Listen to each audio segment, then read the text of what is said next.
You've been lied to your entire life.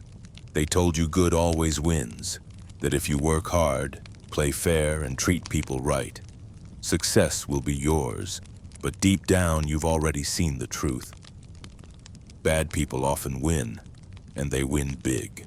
The colleague who manipulates, cheats, and takes credit for work they didn't do, they get promoted.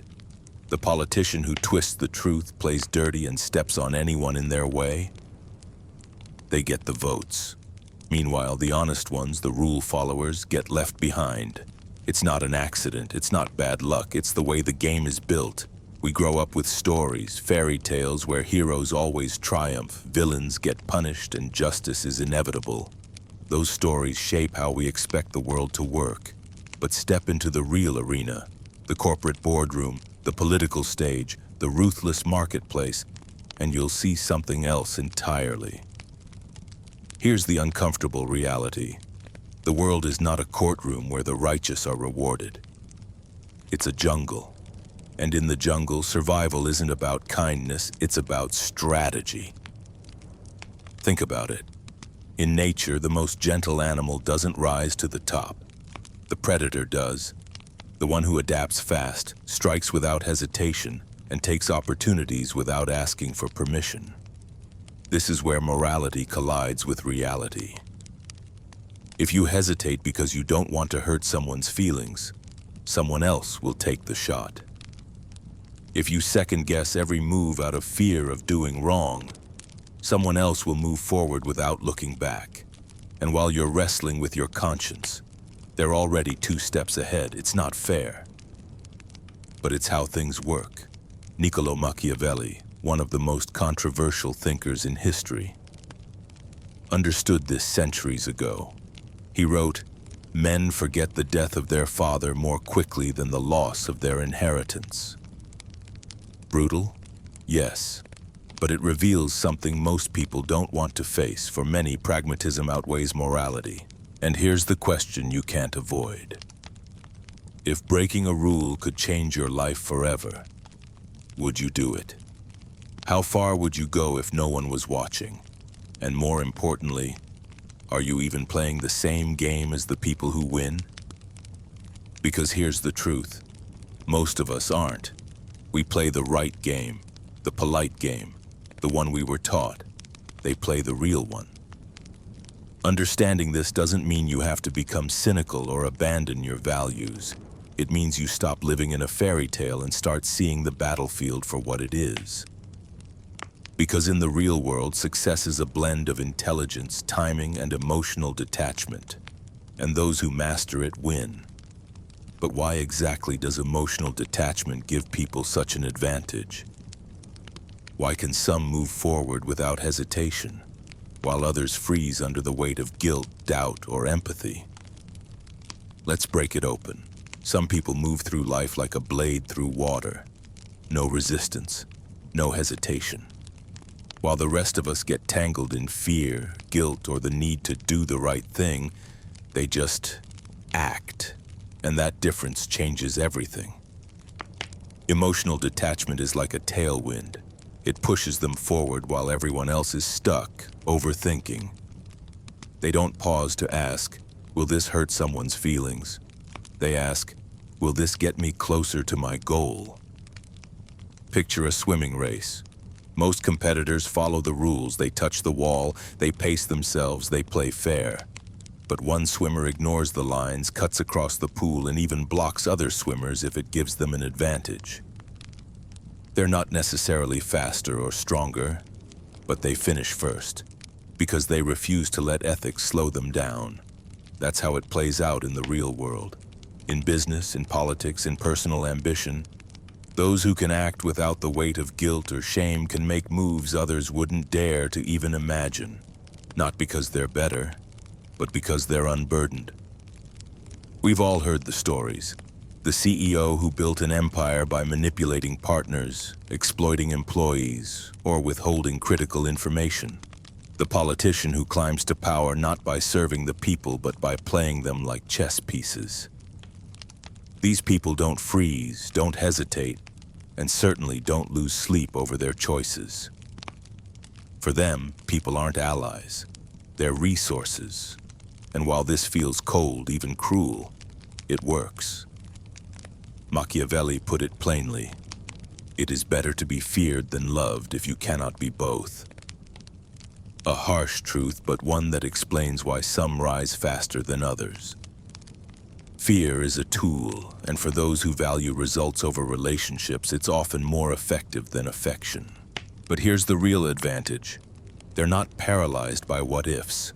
They don't replay conversations in their heads, wondering if they upset someone. They don't drown in anxiety over how they'll be perceived. They just move. Now ask yourself, how often do your emotions stop you from making a hard decision? How many opportunities have you missed because you were too worried about hurting feelings, breaking norms, or being judged? And if those barriers disappeared, if you could strip away guilt and fear, how far could you go? But before you answer, there's something you need to understand. This edge comes with a shadow. Because while emotional detachment can push someone forward, it leaves a trail behind, one of resentment, distrust, and enemies. And no matter how high you climb, if the ground beneath you is rotting, you will fall. Which brings us to a deeper question. Can this kind of success even last? Or is it a house of cards waiting for the first strong wind? Unchecked ambition is like a debt you don't realize you've taken. But one day the bill arrives. And it's always higher than you thought. People who rise by manipulation, by stepping over others, by ignoring values, can indeed reach incredible heights. But the question isn't just how far they go, it's how long they can stay there. Imagine a giant tree with wide, majestic branches. From the outside, it looks indestructible. But the roots, shallow, fragile. The first real storm will rip it out of the ground. That's how it is for those who build their power on fear and distrust.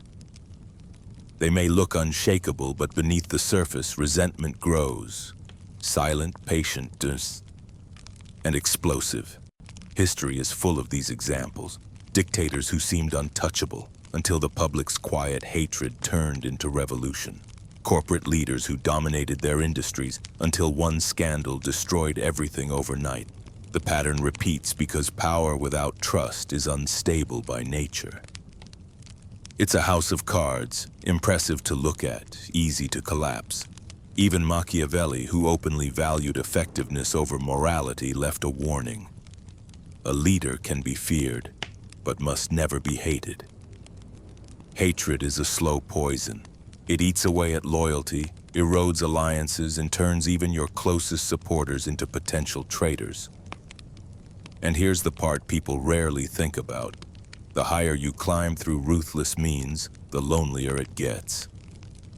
Genuine relationships disappear, replaced by alliances built only on self-interest.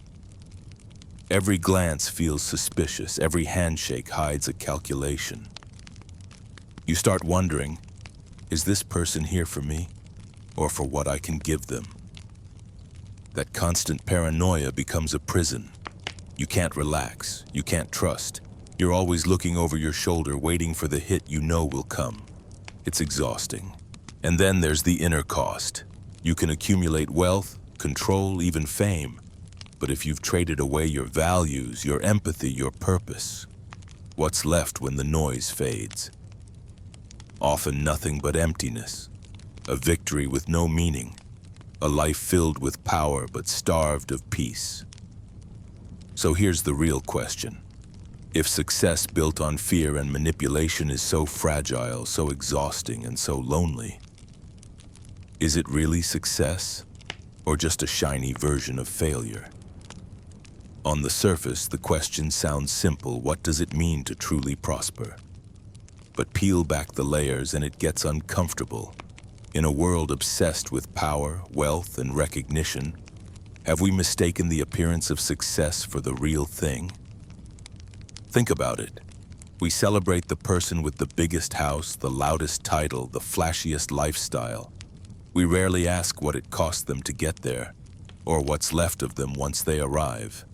We don't see the emptiness until it's too late. Real prosperity isn't just the pile you build, it's the foundation you build it on. Because a castle on sand will look glorious right up until the tide comes in. Imagine two paths. One is lined with manipulation, shortcuts, and betrayals. It's fast, exciting, and full of short-term wins. The other is slower, built on trust, purpose, and relationships that actually matter. Both can lead to material success, but only one leaves you with something you'd want to hold on to when everything else fades. Psychiatrist and Holocaust survivor Viktor Frankl wrote that life's meaning doesn't come from success itself. It comes from purpose. Without purpose, even the greatest achievements feel hollow. Without meaning, victory turns into a strange kind of loss. And here's the part that most thrivers miss. If you sacrifice your values, your peace, and your human connections for the sake of climbing higher, you might win the race, but you'll be standing at the finish line alone. And the applause?